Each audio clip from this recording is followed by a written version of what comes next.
ಜನರಿದ್ದಾರೆ, ಕನಸುಗಳಿವೆ. ಆದರೆ ಒಂದು ದೊಡ್ಡ ಚಿಂತೆ ಇದೆ. ಸರ್ಕಾರಿ ಶಾಲೆ ಮುಚ್ಚುವ ಮಾತು. ಶಾಲೆ ಮುಚ್ಚಿದರೆ ಕಟ್ಟಡ ಮಾತ್ರ ಕಳೆದು ಹೋಗುವುದಿಲ್ಲ, ಮಕ್ಕಳ ಭವಿಷ್ಯ ಕತ್ತಲೆಯಾಗುತ್ತದೆ. ಈ ಕಥೆಯಲ್ಲಿ ಬಡವರ ನೋವು ಇದೆ, ಶ್ರೀಮಂತರ ತಪ್ಪು ಕಲ್ಪನೆ ಇದೆ, ಹಾಸ್ಯ ಇದೆ, ಆದರೆ ಕೊನೆಯಲ್ಲಿ ಒಂದು ದೊಡ್ಡ ಸತ್ಯವೂ ಇದೆ. ರೈತನ ಕುಟುಂಬ. ಮಗಳು ಮನೆಯ ಮುಂದೆ ಆಟವಾಡುತ್ತಿದ್ದಾಳೆ. ರಾಮು ದುಃಖದಿಂದ ಬರುತ್ತಾನೆ. ಅಯ್ಯೋ ಸೀತಾ, ಈ ವರ್ಷ ಬೆಳೆ ಕೈ ಕೊಡ್ತು. ಸಾಲದವರ ಮುಖ ನೋಡಿದ್ರೆ ಹೃದಯ ನಡುಗತ್ತೆ. ಅದಕ್ಕೆ ವಿಮಲ ಓದನ್ನು ನಿಲ್ಲಿಸೋಣವೇ? ಖಾಸಗಿ ಶಾಲೆಯವರು ಪ್ರತಿದಿನ ಬರ್ತಾರೆ. ಫೀಸು, ಬಸ್ ಫೀಸು, ಯೂನಿಫಾರ್ಮು, ಪುಸ್ತಕ, ಸ್ಪೆಷಲ್ ಕ್ಲಾಸು. ಉಫ್, ನನ್ನ ಜೇಬು ಖಾಲಿ. ಅಪ್ಪ, ನಾನು ಸರ್ಕಾರಿ ಶಾಲೆಗೆ ಹೋಗ್ತೀನಿ. ಅಲ್ಲಿ ಯೂನಿಫಾರ್ಮ್ ಕೊಡ್ತಾರೆ, ಪುಸ್ತಕ ಕೊಡ್ತಾರೆ, ಊಟ ಕೊಡ್ತಾರೆ. ನೀವ್ಯಾಕಪ್ಪ ಹೇಳ್ತೀರಾ? ನನ್ ಮಗ್ಳೇ ನಮಗ್ ಧೈರ್ಯ ಹೇಳ್ತಾರೆ ನೋಡ್ರಿ. ಬಡತನ ದೊಡ್ಡದು ಅಲ್ಲ, ಓದನ್ನು ಬಿಟ್ಟು ಕೊಡುವುದೇ ದೊಡ್ಡ ದುಃಖ. ದೃಶ್ಯ 2. ಶ್ರೀಮಂತರ ಮನೆ. ಕೃಷ್ಣ ಕೈ ಕಟ್ಟಿಕೊಳ್ಳುತ್ತಾನೆ. ರಾಧ ಕನ್ನಡಿಯಲ್ಲಿ ಕೂದಲು ಸರಿಪಡಿಸಿಕೊಳ್ಳುತ್ತಾಳೆ. ನನ್ ಮಗ ಇಂಗ್ಲಿಷ್ ಮೀಡಿಯಂ ಶಾಲೆಗೆ ಓದ್ಬೇಕು, ಇಲ್ಲಾಂದ್ರೆ ಜನ ಏನಂತಾರೆ? ಹೌದು, ಫೋಟೋದಲ್ಲಿ ಕೈ ಇದ್ರೆ ಸಾಕು, ಓದು ಬಂದಿದೆಯೋ ಬಿಟ್ಟಿದೆಯೋ ಬೇಡ. ನಾನು ಚಿಕ್ಕವನಿದ್ದಾಗ ಸರ್ಕಾರಿ ಶಾಲೆಯಲ್ಲೇ ಓದಿದ್ದೆ. ಅದನ್ನು ಯಾರಿಗೆ ಹೇಳ್ಕೋಬೇಡಿ, ನಮ್ ಸ್ಟೇಟಸ್ ಕಡಿಮೆ ಆಗುತ್ತೆ. ನಾನಿಂದು ವ್ಯಾಪಾರಿ ಆಗೋದಕ್ಕೆ ಕಾರಣ ಶಾಲೆ.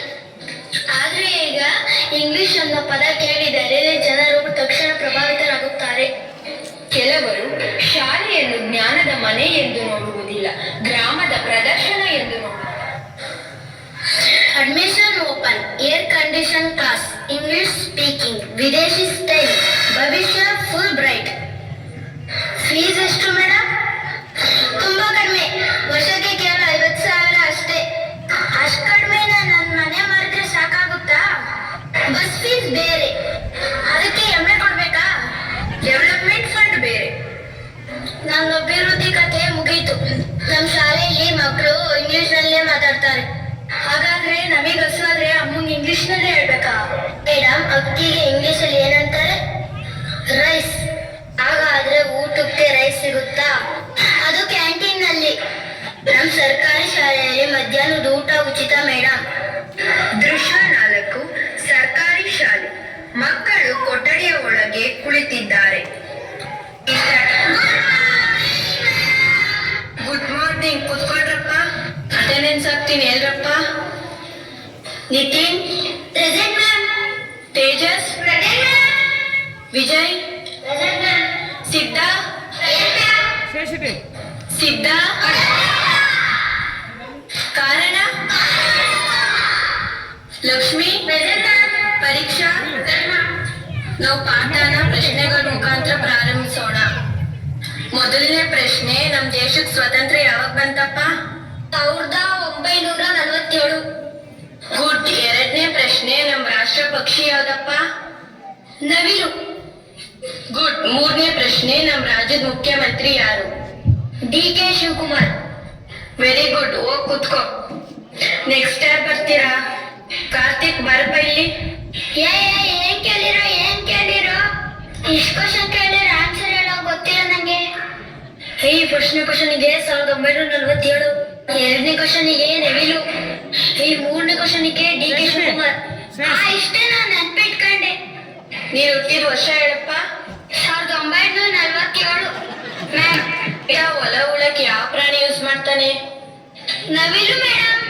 ನೀನ್ ಹೆಸರೇನಪ್ಪ ಮಹಾಪ್ರಭು? DK Shivakumar madam. ಇದೇನ ನೀವು ಕಲ್ತಿರೋದು? ಹೇಳಿ, ಸರ್ಕಾರಿ ಶಾಲೆಯಲ್ಲಿ ಏನೇನ್ ಸೌಲಭ್ಯಗಳಿವೆ ಹೇಳಿ. ಅನುಭವ ಸಂಪನ್ನ ಶಿಕ್ಷಕರು, ಪೌಷ್ಟಿಕ ಆಹಾರ, ಉಚಿತ ಪಠ್ಯ ಪುಸ್ತಕ, ಯೂನಿಫಾರ್ಮ್, ಮಧ್ಯಾಹ್ನದ ಊಟ, ಉಚಿತ ಶಿಕ್ಷಣ, ವಿದ್ಯಾರ್ಥಿಯ ವೇತನ. ಇವೆಲ್ಲವೂ ಸರ್ಕಾರ ಕೊಡುವ ದಾನವಲ್ಲ, ನಿಮ್ಮ ಹಕ್ಕುಗಳು. ಮ್ಯಾಮ್, ನಮ್ಮ ಶಾಲೆಯಲ್ಲಿ ವೈಫೈ ಇದೆಯಾ? ಜ್ಞಾನಫೈ ಇದೆ. ಓದಿದರೆ ಜೀವಮಾನ ಪಾಸ್ವರ್ಡ್ ಬೇಡ. ಸರ್ಕಾರಿ ಶಾಲೆ ನಮ್ಮ ಹಕ್ಕು, ಜ್ಞಾನ ದೀಪದ ಸೊಬಕು. ದೃಶ್ಯ 5 ಶಾಲೆ ಮುಚ್ಚುವ ಕಾರಣಗಳ ಗ್ರಾಮ ಸಭೆ ನಡೆಯುತ್ತಿದೆ. ಎಲ್ರೂ ಪಂಚಾಯತಿ ಕಟ್ಟೆಗೆ ಬಂದ್ಬಿಡಿ, ಗ್ರಾಮ ಸಭೆ ನಡೆಯುತ್ತಿದೆ. ಸುಶಾಂತ್ ಎಂಬ ನಾನು ಈ ಊರಿನ ಗ್ರಾಮ ಪಂಚಾಯತಿ ಪಿಡಿಒ ಆಗಿ ನೇಮಕವಾಗಿದ್ದೇನೆ. ನಾನು ಕೂಡ ಸರ್ಕಾರಿ ಶಾಲೆಯಲ್ಲೇ ಓದಿದ್ದೆ. ಆದ್ದರಿಂದ ನೀವೆಲ್ಲರೂ ನಿಮ್ಮ ಮಕ್ಕಳನ್ನು ಸರ್ಕಾರಿ ಶಾಲೆಗೆ ಸೇರಿಸಿ ಸರ್ಕಾರದ ಸವಲತ್ತುಗಳನ್ನು ಪಡೆಯಿರಿ. ಹೇಗೆ ನಮ್ಮ ಸರ್ಕಾರಿ ಶಾಲೆಗಳು ಮುಚ್ಚುತ್ತವೆ? ಅದರ ಬಗ್ಗೆ ನಮ್ಮ ಸರ್ಕಾರಿ ಶಾಲೆ ಮಕ್ಕಳಿಗೂ ಅರಿವಿದೆ, ಅವರಿಂದಲೇ ತಿಳಿಯೋಣ.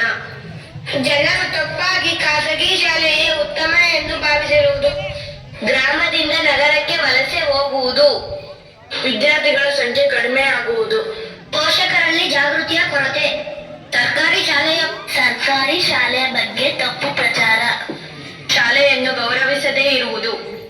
ನಾನು ಓದಿಲ್ಲ ಮಕ್ಕಳೇ, ಇಂದಿಗೂ ಬೆರಳಚ್ಚೆ ನನ್ನ ಸಹಿ. ಬ್ಯಾಂಕಲ್ಲಿ ಹೆಸರು ಬರೆಯಲು ಕೂಡ ಆಗಲ್ಲ. ನನ್ನ ಮೊಮ್ಮಕ್ಕಳು ಓದ್ಬೇಕು. ಶಾಲೆ ಮುಚ್ಚಿದರೆ ಹಳ್ಳಿಯ ದೀಪ ಆರಿ ಹೋಗುತ್ತದೆ. ನನ್ನ ಮಗ ಗುಡ್ ಮಾರ್ನಿಂಗ್ ಡ್ಯಾಡಿ ಅಂದ್ರೆ ಸಾಕು, ನಾನು ಶುಭೋದಯ ಅಪ್ಪ ಅಂದ್ರೆ ಸಾಲಲ್ವಾ? ಭಾಷೆ ದೊಡ್ಡದಲ್ಲ, ಜ್ಞಾನ ದೊಡ್ಡದು. ಖಾಸಗಿ ಶಾಲೆಯಲ್ಲಿ ಇಂಗ್ಲಿಷ್ ಚೆನ್ನಾಗಿ ಬರುತ್ತೆ ಅಂತೆ. ಸರ್ಕಾರಿ ಶಾಲೆಯಲ್ಲಿ ಕನ್ನಡ, ಇಂಗ್ಲಿಷ್, ವಿಜ್ಞಾನ, ಗಣಿತ ಎಲ್ಲವೂ ಕಲಿಯಬಹುದು. ಆದರೆ ಅತ್ಯಂತ ಮುಖ್ಯವಾಗಿ ಮಾನವೀಯತೆ ಕಲಿಯುತ್ತೇವೆ. ನಾನು ತಪ್ಪು ಮಾಡಿದ್ದೇನೆ. ನಾನು ಓದಿದ್ದು ಇದೇ ಶಾಲೆಯಲ್ಲಿ, ನನ್ನ ಯಶಸ್ಸಿನ ಬೇರು ಇದೆ. ಆದರೆ ನಾನು ಇದನ್ನೇ ಕಡಿಮೆ ಎಂದು ನೋಡಿದೆ. ನಾವು ನಮ್ಮ ಮಗುವನ್ನು ಸರ್ಕಾರಿ ಶಾಲೆಗೆ ಸೇರಿಸುತ್ತೇವೆ.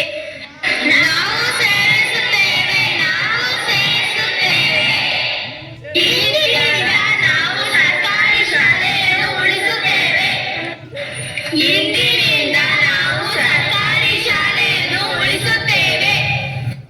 ಸರ್ಕಾರಿ ಶಾಲೆ ಉಳಿಸುವುದು ಸರ್ಕಾರದ ಕೆಲಸ ಮಾತ್ರವಲ್ಲ, ನಮ್ಮೆಲ್ಲರ ಹೊಣೆಗಾರಿಕೆ. ಸರ್ಕಾರಿ ಶಾಲೆ ಬಡವರ ಆಶ್ರಯ ಮಾತ್ರವಲ್ಲ, ಅದು ದೇಶದ ಭವಿಷ್ಯವನ್ನು ರೂಪಿಸುವ ಕಾರ್ಯಾಗಾರ. ವೈದ್ಯರು, ಶಿಕ್ಷಕರು, ವಿಜ್ಞಾನಿಗಳು, ಅಧಿಕಾರಿಗಳು, ರೈತ ನಾಯಕರು, ಅನೇಕ ಮಹನೀಯರು ಸರ್ಕಾರಿ ಶಾಲೆಯಿಂದಲೇ ಬೆಳೆದಿದ್ದಾರೆ. ಸರ್ಕಾರಿ ಶಾಲೆ ಉಳಿಸಿ ಮಕ್ಕಳ